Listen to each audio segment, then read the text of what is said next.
Okay, we're heading into the Wayback Machine again. I couldn't find any good pictures I had of a car I used to have when I went to college. But when I was in college, I had a 79 Cutlass Supreme that was blue with a tan vinyl Landau roof. So I'm gonna try to recreate it with a model.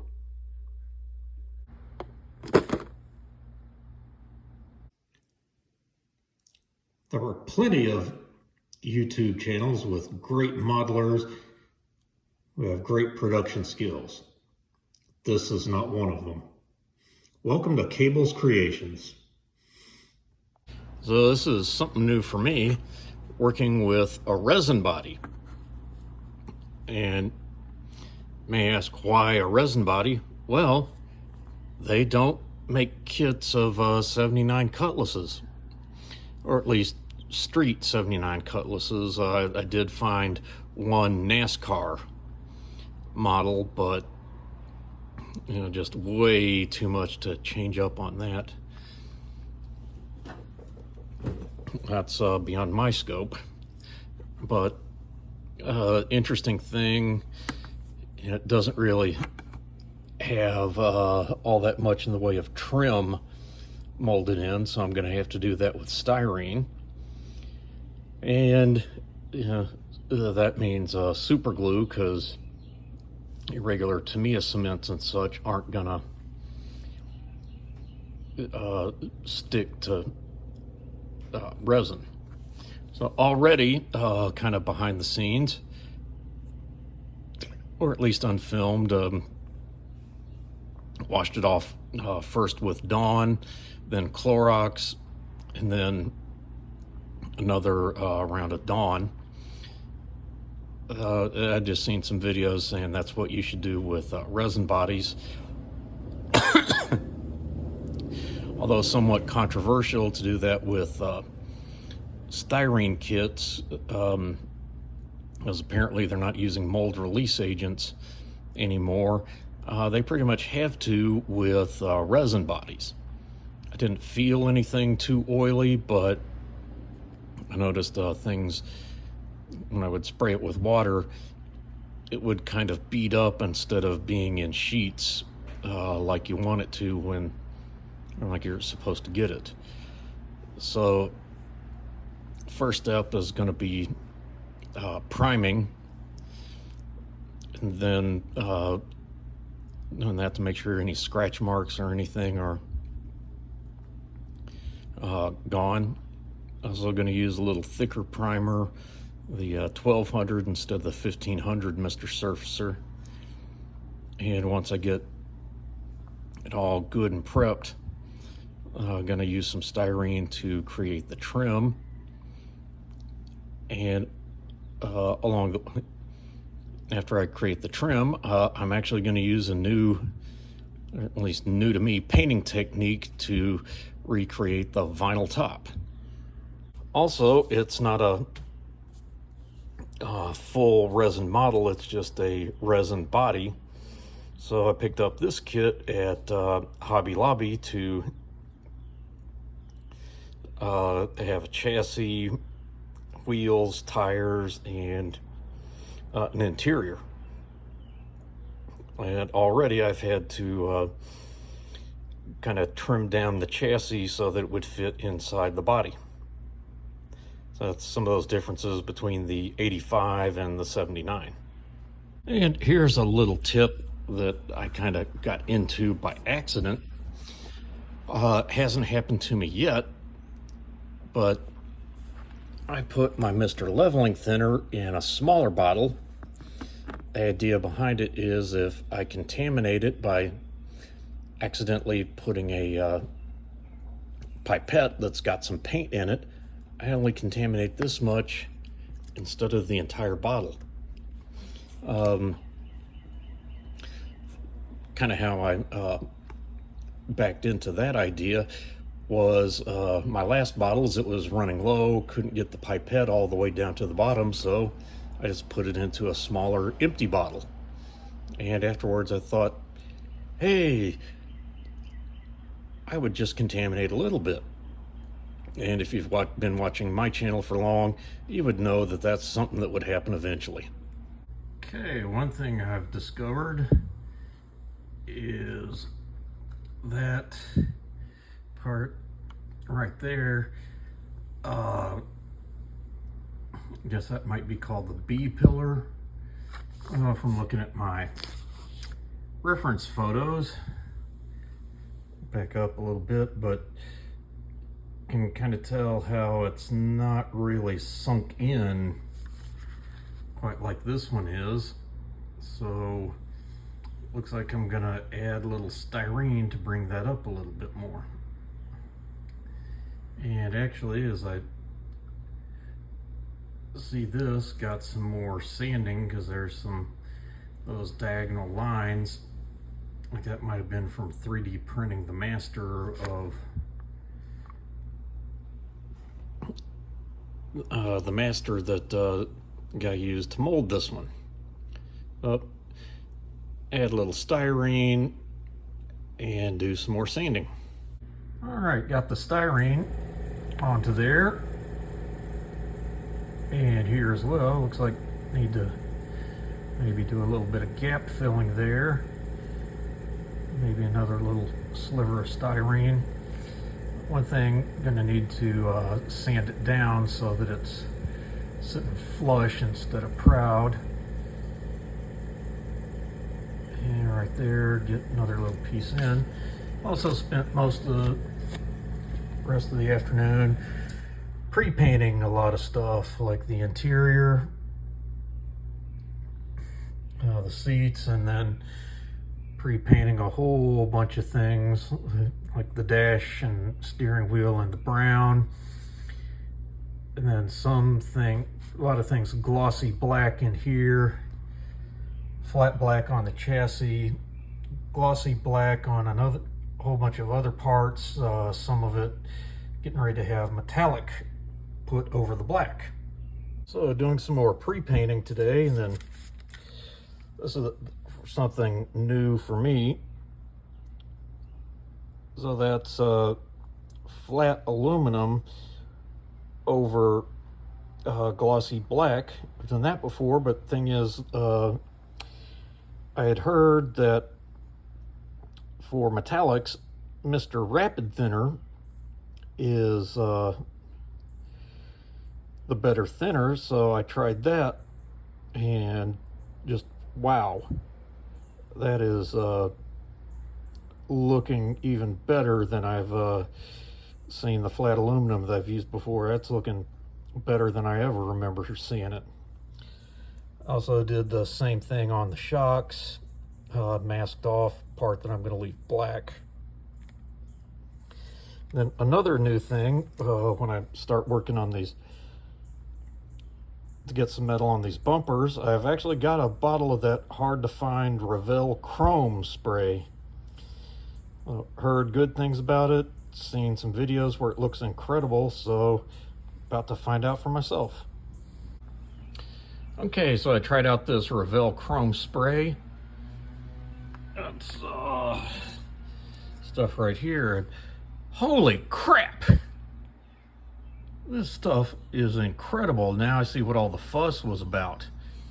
And that's just a single pass on almost all of these parts here. And I guess I didn't get those bumpers sanded out as well. This apparently also has some self-leveling properties. I mean, this is like one thin coat of the stuff. Or I just zip past it, and wow. Okay, I'm sold. Well, I spent pretty much all of yesterday pre-painting stuff. I'm just amazed at the quality of that chrome spray from Revell, but I've been hearing that that's what it was like. Got the dash painted, masked off, need to do a little highlighting. There's also a decal that goes on the instrument panel, and even a clear part that goes over that before this comes on. painted the gas tank, and then as I thought about it, I was remembering how the rear wheel well doesn't totally match up with the resin body. Well, I got some ideas on how to get that fixed. Got various parts of the suspension and exhaust painted up as well. So hopefully finish up pre-painting and get into some assembly today. There was something that was bugging me about this chassis. I couldn't really put my finger on it. Then I realized, oh, no front wheel wells on either the body or the chassis. So what I ended up doing, cutting out the part that has wheel wells from the body that I've been keeping around to be a mule. So cut that off and figured out that, yep, it fits in there good. Also did some more sanding on the wheel wells here to get it to be the right width to fit into the resin body. And also because of having all that empty space underneath, I decided, yeah, we'll go ahead and start building up the engine. And also, just knowing about hood clearance, I might even take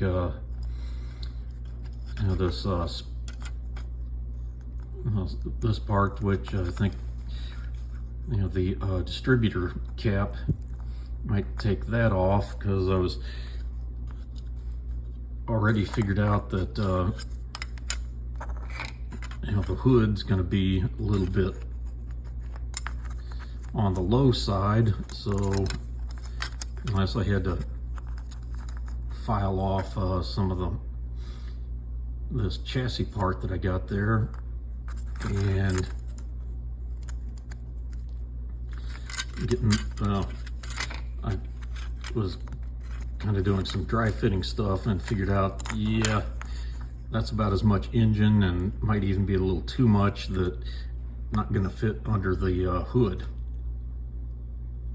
So I'm basically going to put on the lower parts of the engine and not worry too much about the upper. And figuring part of that, I've already got the hood on the resin body, so can't really work too much, and you wouldn't be able to see the top part of the engine anyway. And you may have noticed I've done some more sanding on the body, so this is ready for what would hopefully be my last coat of primer for getting rid of any